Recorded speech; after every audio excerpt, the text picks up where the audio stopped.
제가 청빙을 위한 공동회의를 하기 바로 전주일에 이 강단에서 말씀을 전했습니다. 그때 제가 전한 말씀이 여호수아서 1장의 말씀이었는데 혹시 주제가 뭔지 기억하십니까?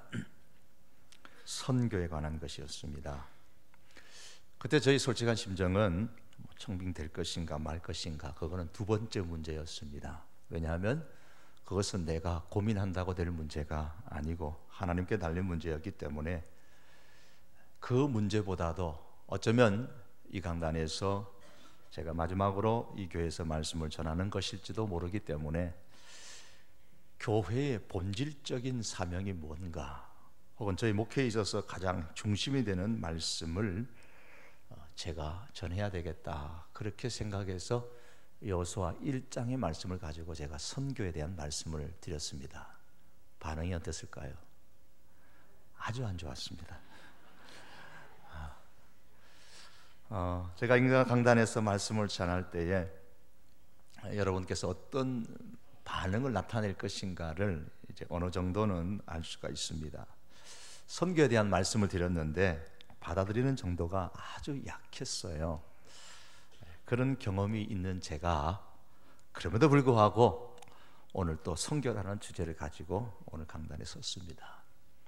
저희 교회의 일부의 우리 교인들은 어떤 다른 교회의 교인들보다도 선교에 대한 열정과 실천을 겸하고 있는 것을 제가 확인해서 알고 있습니다. 하지만은 많은 분들은 선교보다는 당장 우리 교회 혹은 내 앞에 닥친 현실적인 문제의 해결에 더 우선권을 두고 있지 않는가라는 그런 느낌을 받을 때가 종종 있는 것이 제 솔직한 마음입니다. 그럼에도 불구하고 저는 선교에 대해서 말씀드리지 않을 수가 없습니다. 왜냐하면 우리가 추구하고 있는 행복과 이 기쁨이 넘치는 믿음의 공동체는 선교를 통하여서 하나님께서 우리에게 주시기 때문입니다. 선교에 동참하면 어떤 일이 벌어질까요? 6절과 7절의 말씀은 이렇게 대답합니다. 땅이 그의 소산을 내게 주었으니 하나님 곧 우리 하나님이 우리에게 복을 주시리로다. 하나님이 우리에게 복을 주시리니 땅의 모든 끝이 하나님을 경외하리로다 그랬습니다. 땅이 그 소산을 내었다라는 이 말씀은 그 다음에 나오는 하나님이 우리에게 복을 주시리로다라는 말씀에 대한 구체적인 내용입니다. 하나님께서 우리에게 복을 주시는데 어떤 복을 주시는가? 땅이 그 소산을 내는 복을 주셨다라는 말씀입니다. 땅이 그 소산을 낸다는 것은 어떤 면에서는 당연한 일입니다. 그러나 당연한 이 일이 당연하게 일어나지 않는 경우가 세상 사회는 다반사입니다.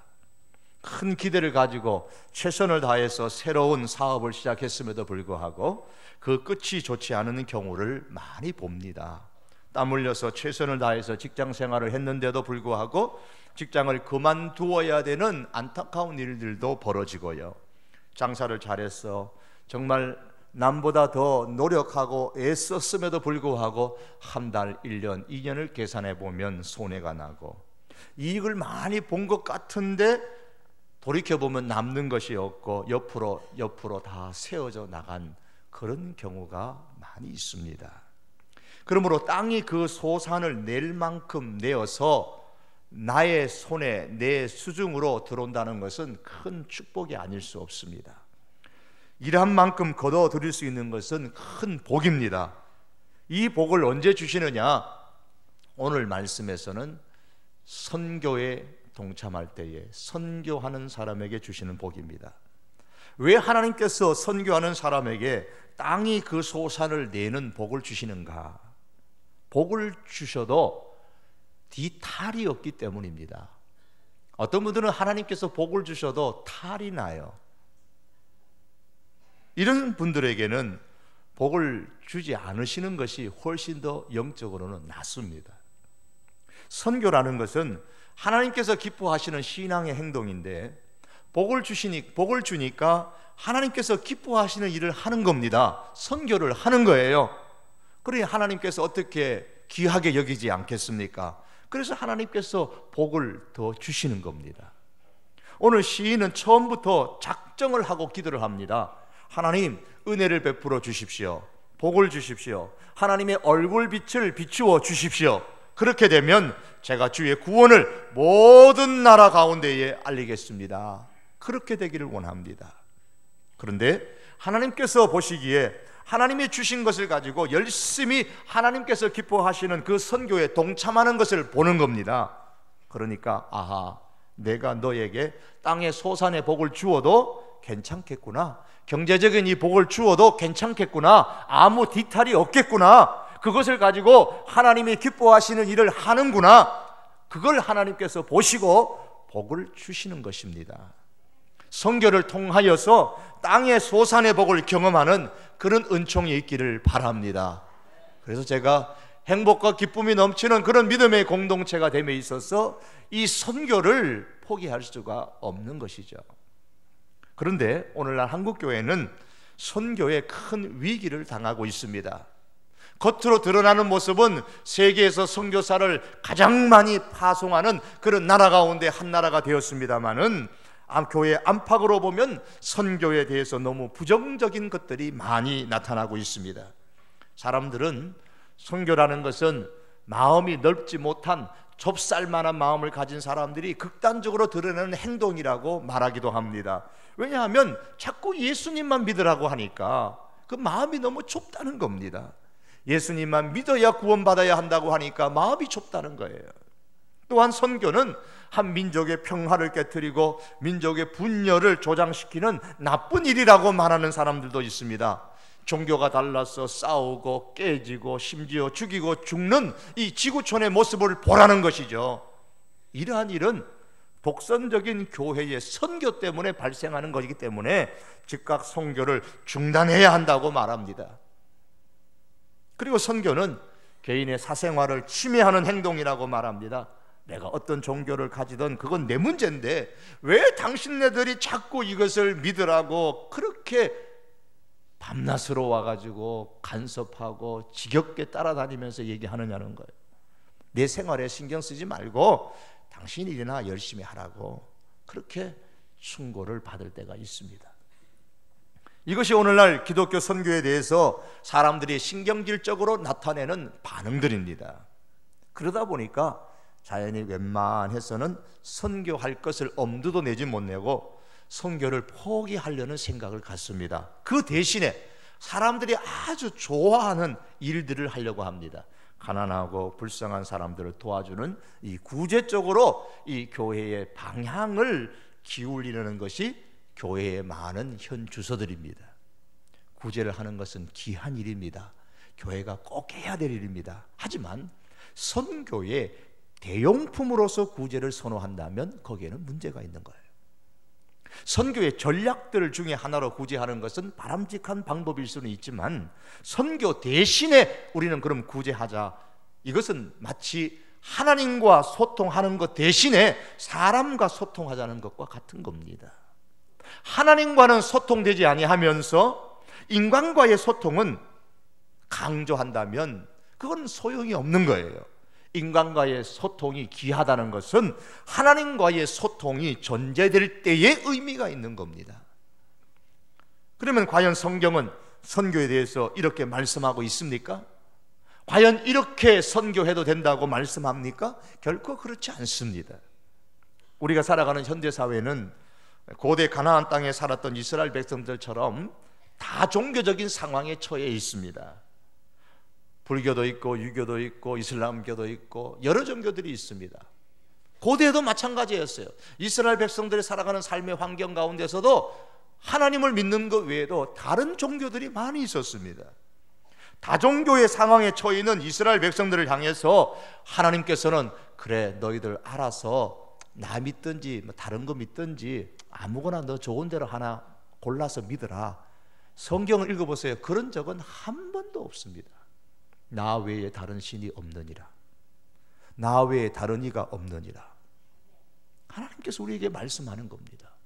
그 시대 이스라엘 백성들뿐만 아니라 우리에게 말씀하시는 것은 그겁니다. 나만 믿고 결혼합시다. 그 사람이 믿음직스럽습니까? 아니면 나를 믿든지 다른 사람을 믿든지 그거는 자유지만은 나하고 결혼했으면 좋겠는데 그런 사람이 믿음직스럽습니까? 만약에 내가 결혼할 당사자라면 어떤 사람하고 결혼하겠습니까?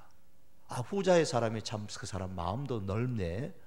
그래서 그 사람하고 결혼하시겠습니까? 나만 믿고 결혼합시다 라는 말하는 사람과 결혼을 해도 살다 보면은 그 믿음이 흔들릴 때가 있는데, 나 믿어도 되고 다른 사람 믿어도 되는데 나하고 결혼 좀 해줬으면 좋겠다, 그 정도로 생각하는 사람하고 결혼을 해서 얼마나 순탄할까요? 하나님께서는 다종교의 사회를 살고 있는 이스라엘 사람들을 향해서 분명히 말씀합니다. 나 외에 다른 신이 없다. 나만 믿어라. 만일 나를 믿고 다른 신도 믿고 이렇게 하면 나는 질투하는 하나님이기 때문에 내가 가만히 안 있는다 그랬습니다. 나만 사랑해라 그렇게 말씀합니다. 우리 사람도 그렇잖아요. 당신 나랑 살면서 곁눈 팔지 마. 나만 사랑하고 나만 바라봐야 돼. 이런 말 들으면 좋아요, 나빠요? 왜 날 자꾸 구속하느냐고 오히려 신경질 부리는 사람이 없을 거예요. 이 사람이 정말 나 좋아하는구나, 그렇게 생각하죠. 당신 나하고 살다가 힘들면 딴 데 가서 바람도 좀 쐬고 그래도 돼. 그러다가 또 지치면 또 나한테 또 와. 여러분, 그 사람은 진짜 사랑하는 사람 아니잖아요. 아이고 참 마음이 넓은 사람이네, 정말 고마워요, 안 그럴 겁니다. 이 사람이 바람기가 농후하구나, 나한테 미리 침 놓는구나, 그렇게 생각할 겁니다. 하나님께서는 하나님만 믿으라고 말씀합니다. 이것이 성경이 말씀하는 사실입니다. 그렇다면 우리는 믿을 때에 하나님인가 아니면 다른 신인가, 거기에 대한 확고한 입장을 밝혀야 됩니다. 나는 하나님 믿지만 너는 아무거나 믿어, 그 마음이 넓은 게 아니에요. 그것은 하나님에 대한 나의 확신이 부족한 겁니다. 하나님만 믿겠다고 말하고 하나님만 참신이라고 고백하는 것은 마음이 좁쌀 같아서 그런 것이 아니라, 이렇게 믿는 사람이 성경이 말씀하고 있는 진짜 신앙인이 있는 겁니다. 그런데 하나님만이 유일한 참신이라고 고백하는 신앙인이라면은 마땅히 하나님을 믿고 섬길 뿐만 아니라 하나님을 믿으라고 다른 민족, 다른 사람들에게 권유하는 것은 너무나도 당연한 겁니다. 여러분, 내가 먹고 싶어서 음식을 먹었는데 너무 기가 막혀요. 맛이 너무너무, 둘이 죽다가 셋이 죽어도 모를 정도로 너무너무 맛있어요. 둘이 죽다가 둘 다 죽는 게, 먹는 게 뭐예요? 둘 다 먹다가 둘 다 죽으면은 그 연탄 가스 마시면 둘 다 죽다가 둘 다 죽는데, 둘이 먹다가 셋이 죽어도 모를 정도로 너무 기가 막히게 맛있는 음식을 먹는데요, 그러면 먹고 나가지고 다른 사람한테 야, 그 집 한번 가봐, 정말 기가 막혀 맛이다, 그렇게 소개하는 건 당연하잖아요. 맛있는 음식도 먹어보라고 권하는데 생명을 주시는 하나님을 믿으라고 전하는 것은, 그건 편협한 게 아니고요, 그 사람에 대한 사랑인 겁니다. 그러므로 선교는 교회의 편협성을 드러내는 행동이 아니라 그리스도인의 믿음과 사랑의 표현입니다. 또한 생명을 주시는 하나님을 소개하고 믿을 것을 전파하는 것은 신앙인의 도리일 뿐만 아니라 사람의 도리로서도 마땅한 행동입니다. 얼마 전에 미국에서 한국인이 지하철 보도 난간을 붙잡고 있다가 달리는 지하철이 그냥 지나가는 바람에 치여서 죽었던 사건이 있었지 않습니까? 그런데 그 광경을 마침 지켜보던 사람이 사진을 딱 찍었단 말이에요. 매스컴에서 야단났죠. 사진 찍을 수 있는 시간은 있으면서, 그 모습을 보면서 사진 찍을 수 있는 그런 시간은 있으면서 왜 그 사람을 구해주지, 손을 뻗쳐서 왜 구해주지 않았냐고 그 사회가 문제가 되었던 적이 얼마 전에 있었죠. 그 상황에서 보고만 있는 것이 정상이 아니라는 것 누구나 다 압니다. 누구나 다 인정합니다. 그래서 지하철에서 떨어진 사람에게 손을 내밀어서 구해주는 그것이 사람의 마땅한 도리라면은, 선교는 민족의 분열을 조장하는 행동이 아니죠. 사생활을 침해하는 몰염치한 행동이 아닙니다. 생명을 살리는 일입니다. 사람으로서 마땅히 해야 할 일입니다. 본문에 나오는 이 사람이 구체적으로 누구인지는 나타나지는 않았지만은 오늘 본문의 주인공의 가슴에는 선교에 대한 열정으로 가득 차 있는 것을 우리는 보게 됩니다. 오늘 말씀에 보면은 선교가 뭐냐는 거예요. 선교가. 오늘 본문이 우리에게 말씀합니다. 우리가 선교하는 목적이 무엇인가? 3절과 5절의 말씀인데 한 말씀을 중복해서 말씀합니다. 강조한다는 말이죠. 하나님이여 민족들이 주를 찬송하게 하시며 모든 민족들이 주를 찬송하게 하소서. 3절과 5절이 같은 내용입니다. 이 말씀에 보면 모든 민족들이 하나님을 찬송케 하는 것이 선교의 목적입니다. 이 땅의 모든 사람들이 하나님을 찬송하는 것, 그렇게 만드는 것이 선교의 목적이에요. 그 찬송이 뭐냐? 이것은 리듬이 있는 찬양입니다. 리듬이 있어요. 우리 예루살렘 찬양대가 오늘 귀한 찬양을 했습니다. 리듬이 있습니다. 찬양한다라는 말은 자랑한다라는 의미도 있고 칭찬한다는 의미도 있고요. 이 칭찬한다는 말을 성경적으로 표현하면 영광을 돌린다라는 뜻이고요. 그 외에도 경외한다, 박수갈채를 보낸다, 이런 뜻이 찬양한다라는 단어의 의미 속에 들어 있습니다. 그러므로 모든 민족이 주를 찬송케 하소서, 찬송하게 하소서. 이 말씀은 하나님, 모든 민족이 하나님을 자랑하게 하옵소서, 모든 민족이 하나님께 영광을 돌리게 하옵소서, 모든 민족이 하나님을 경외하게 하소서, 모든 민족이 하나님께 우레와 같은 박수갈채를 보내게 하여 주옵소서. 그런 일들이 일어나기를 원합니다. 이런 내용이에요. 여러분, 내가 자랑하는 사람, 내가 우리와 같은 박수를 보내는 사람을 다른 사람이 조롱하고 무시하면 기분이 어떨까요? 아니면 다른 사람은 나와 같이, 다른 사람도 나하고 같이 자랑을 하고 또 내가 좋아하는 그 사람에게, 내가 박수 쳐주는 그 사람에게 다른 사람도 같이 우리와 같은 박수를 쳐주고 경외하고 칭찬하면 어떨까요? 좋죠. 내가 좋아하는 사람, 내가 박수 쳐주는 사람, 그 사람을 다른 사람이 조롱하고 멸시하면 기분 나쁘잖아요. 내가 자랑하고 박수갈채를 보내고 경외하고 영광을 돌리는 그 하나님을 다른 사람도 나처럼 그렇게 하면 얼마나 내 마음이 기쁠까요? 거기에 정말 행복이 있는 거예요. 요즘 연예인들의 팬클럽이 굉장히 많습니다. 팬클럽끼리 서로 그냥 경쟁을 합니다. 여러분이 좋아하는 연예인 팬클럽에 가입하시는 분 계세요? 젊은 분들이 이 시간에는 많이 안 계셔갖고 많이 안 계실 겁니다. 내가 좋아하는 그 연예인의 생일이나 특별한 날에 개인적으로도 선물로 보내고 또 팬클럽에서 뭐 제작을 해가지고 선물로 보내고 때때로 그 금액들이 수십만 원에서 100만 원이 넘는 선물도 보낸다는 그 보도가 얼마 전에 있었어요. 그런데 그렇게 선물하기 위해서 뭔가를 애써서 만들면서도 내가 좋아하는 그 연예인, 그 배우, 그 가수, 그 사람이 쓴다고 생각하니까 그냥 마냥 즐겁고 행복하다는 겁니다. 왜 그렇게 합니까? 내가 좋아하니까. 이유는 그거 하나예요. 그 연예인이 내 이름 기억할까? 그 많은 팬클럽의 회원들인데 다 어떻게 기억하겠습니까? 그래도 내 이름이 적힌 것, 내가 준 선물을 내가 좋아하는 그 연예인이 사용한다고 생각하면 그냥 저절로 콧노래가 나오고 행복하다는 거예요. 그래서 내가 좋아하는 배우니까, 내가 좋아하는 가수니까 다른 사람들도 좀 좋아해 줬으면, 다른 사람들도 좀 자랑해 줬으면, 다른 사람들도 좀 박수갈채를 그 연예인에게 좀 보내줬으면 하는 그런 마음을 갖는 거예요. 우리가 믿는 하나님이 인기를 추구하는 연예인은 아니시지만 정말 내가 하나님을 자랑하고 박수갈채를 보내고 경외하고 영광을 돌리는 그런 하나님이라면 다른 사람들도 나처럼 그렇게 하나님께 해줬으면 좋겠다, 그런 마음 들지 않아요? 그런 마음이 든다면 우리가 어떻게 이 하나님을 전하지 아니하고 살 수 있겠느냐 말입니다. 전하는 것이 당연한 겁니다. 정상입니다.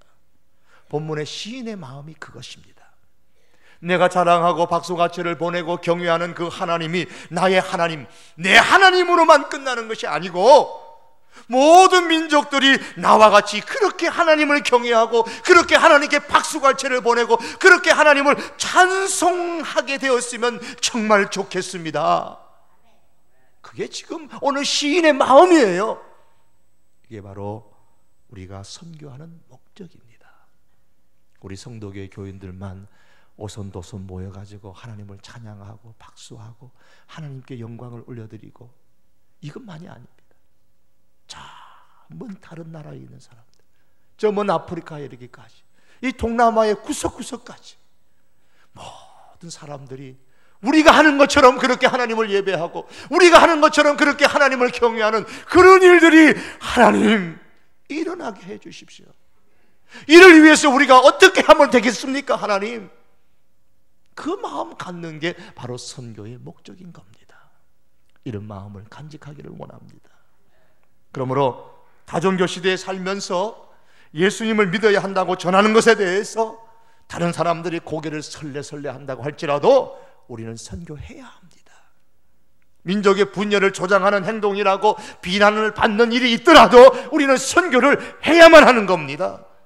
때로는 개인의 사생활을 방해하는 비인격적인 행동이라는 손가락질을 받을지라도 우리는 이 복음을 증거해야만 합니다.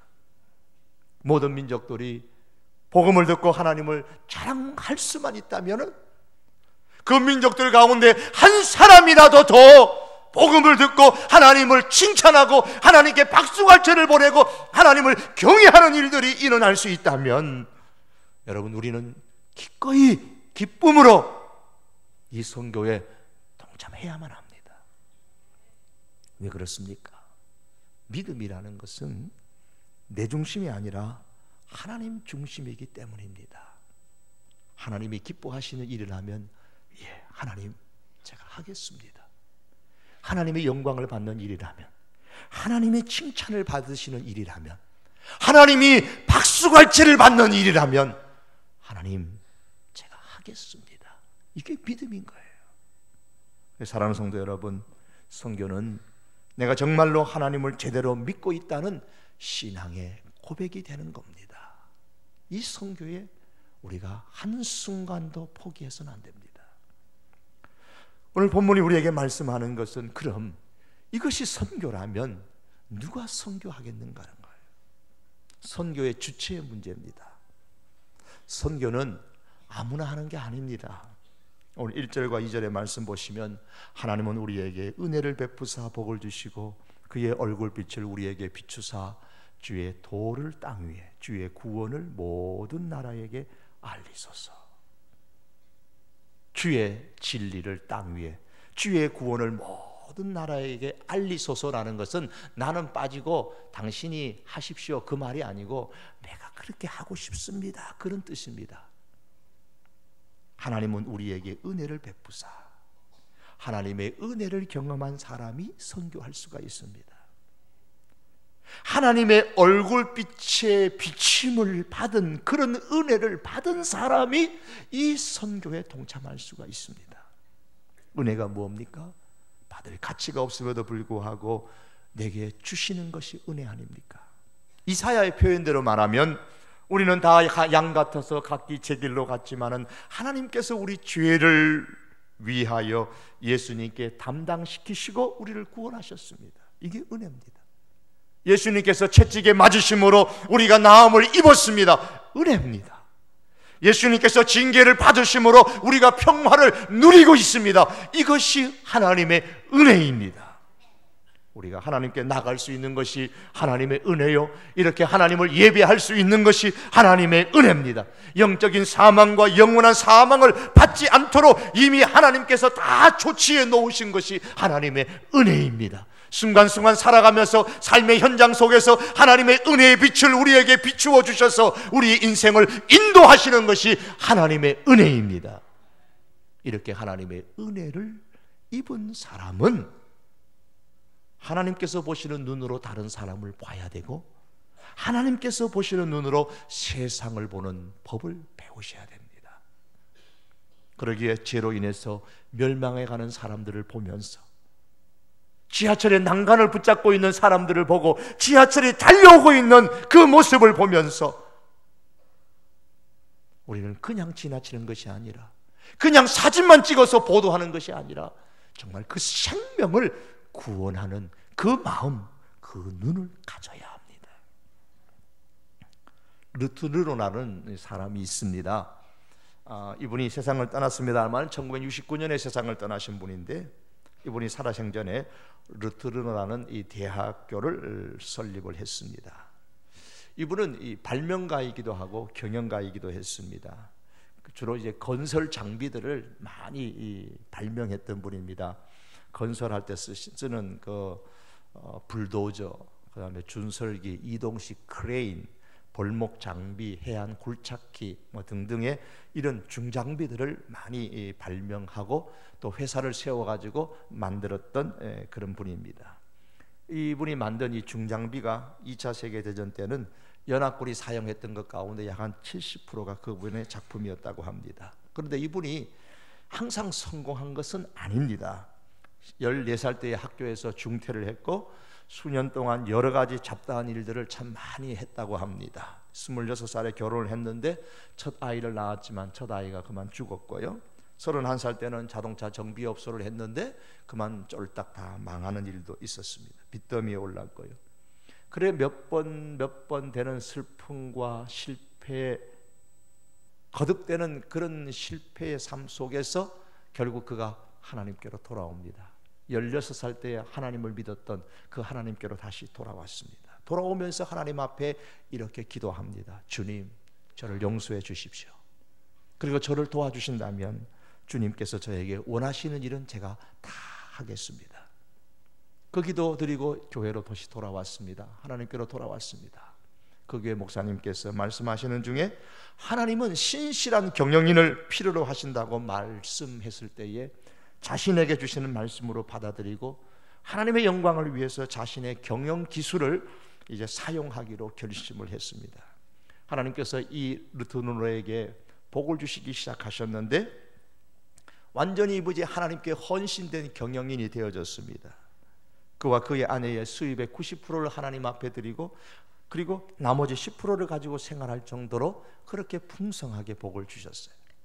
이 르투르노의 공장에서는 정기적으로 하나님 앞에 예배를 드리고 이분은 이제 어느 정도 이제 경영에 성공을 하고 난 다음에 전 세계를 여행하면서 자신에 대해서 간증을 하고 복음을 증거하고 리베리아, 서아프리카, 페루의 선교를 적극적으로 후원하며 선교에 앞장서게 됐습니다. 그는 자신의 삶을 이렇게 요약을 했습니다. 난 그저 하나님의 은혜로 구원받은 죄인에 불과합니다. 주님이 축복하신 기술자일 뿐입니다. 그런 고백을 했습니다. 그렇습니다. 그가 하나님의 은혜를 받았습니다. 구원의 복을 받았습니다. 그러나 그것으로 다 되었다고 하지 않았습니다. 그리고 그 다음에는 선교에 동참했습니다. 하나님께서는 그를 귀하게 여기셨습니다.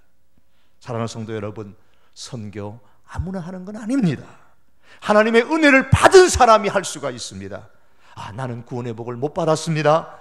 그런 분들은 선교할 수가 없습니다.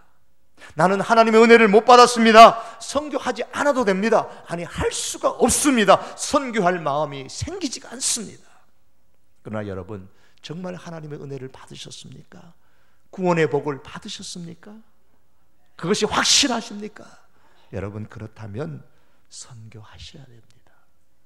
오늘 시인은 이렇게 말합니다. 주의 도, 주의 진리를 땅 위에, 주의 구원을 모든 나라에게 알리소서. 하나님이여, 나를 통하여서 주의 진리를 땅 위에, 주의 구원을 모든 나라에 알리게 해 주십시오라는 그런 기도입니다. 나를 모든 나라에 주의 구원을 알리는데 사용해 주십시오라는 기도입니다. 선교는 이렇게 하나님의 은혜를 입은 사람이 하는 것입니다. 이를 위하여 내게 은혜를 더하여 달라고 오늘 시인이 고백하고 있습니다. 그런 의미 속에서 우리 성도교회 모든 식구들이 하나님의 은혜를 입을 수 있기를 바랍니다. 하나님의 은혜로 복을 받으시기를 바랍니다. 그래서 모든 우리 성도교회 식구들이 모든 민족에게 선교하는 데 동참하십시다. 우리가 선교에 헌금을 드리든 아니면 우리가 이 선교를 위해서 파송되어진 선교사님을 위해서 매일매일마다 기도하시든 아니면은 내 젊었을 때에 선교에 헌신하든 아니면은 내가 이제 좀 노년의 때에 직장의 생활을 마치고 60대 50대 후반에 내가 시간이 되어졌을 때에 이 선교에 몇 년씩 헌신하시든 하나님의 선교의 어떤 모양이든 헌신하시고 선교에 동참하는 하나님의 사람들 될 수 있기를 원합니다. 이를 통해서 우리 교회에 행복과 기쁨이 넘치고 여러분의 삶 속에 하나님이 주시는 행복과 기쁨이 넘치기를 주님의 이름으로 축복합니다. 기도하시겠습니다. 사랑하는 우리 하나님 아버지, 독생자를 이 땅에 보내서 먼저 선교하게 하셨던 하나님, 그 하나님께서 보여주신 모습대로 우리도 이 땅에서 하나님 아버지, 생명의 주인은 하나님 한 분뿐이고 오직 예수 그리스도를 통해서만 우리가 구원을 얻는 것을 확신하며 선교합니다. 주여 축복하여 주시옵소서. 우리 모든 성도교회 교우들이 이 모양 저 모양 다양한 모습으로 선교의 동참으로 통하여서 하나님의 복을 누리는 하나님의 사람들 되게 하여 주옵소서. 예수님의 이름으로 기도합니다. 우리 다 같이 한번 기도드리겠습니다. 파송되어진 우리 선교사님들 한번 이 시간에 올려드리면서 기도합니다. 우리 교회에서 주파송하는 세 분의 선교사님들이 계십니다. 여러분 위해서 기도하십시다. 인도에 계시는 김희정 선교사님, 또한 저 우리 북녘 땅을 위해서 선교하는 서베드로 선교사님과 또 이름을 밝히지 않는 김롯 선교사님, AX국을 위해서도 여러분께서 기도해 주시고요. 협력 선교사님들 많이 계십니다. 땅지 선교하시는 분도 계십니다. 여러분 위해 선교사님들을 우리 하나님 앞에 올려드리면서 주여 저들의 가정을 축복하시고 저들에게 성령의 기름 부으심을 주셔서 잘 감당할 수 있게 하여 주옵소서. 저들을 통하여 구원받는 백성들이 주여 한 사람이라도 더 일어나게 하여 주옵소서. 우리 교회가 선교에 동참하는 그런 교회가 되게 하옵소서. 위에서 기도합니다. 다 같이 기도하시겠습니다. 살아계신 여호와 하나님 아버지, 저희들 하나님 아버지여 선교에 동참하는 교회가 되기를 원합니다. 부족하지만 연약하지만 저희들이 힘을 다하여 선교하는 파송되어진 우리 선교사님들 주님 앞에 올려드립니다. 아버지 하나님 기억하여 주시옵소서. 김희정 선교사님, 서베드로 선교사님, 김롯 선교사님을 축복하여 주시고 그 외에 협력하는 아버지 많은 선교사님을 기억하셔서 저들에게 성령의 기름 부으심을 더하셔 저들의 선교를 통해서 한 민족이라도 더, 한 백성이라도 더, 한 사람이라도 더 주님 앞으로 돌아오는 귀한 역사들이 일어나게 주님이여 축복하여 주시기를 원합니다. 선교하는 교회, 선교하는 성도들이 되게 하시고 그를 통하여 하나님 아버지여 땅의 소산의 복을 받는 우리 모든 성도교회의 교우들 되게 하시고 행복과 기쁨이 넘치는 믿음의 공동체의 성도교회가 될 수 있도록 우리 하나님 은혜를 더하여 주시옵소서. 아버지 앞에 간절히 원합니다. 우리 모든 선교사님들의 가정 위에도 주님 은혜를 주옵소서. 저 자녀들을 축복하여 주시옵소서. 예수님의 이름으로 기도합니다. 아멘. 오늘 이 시간에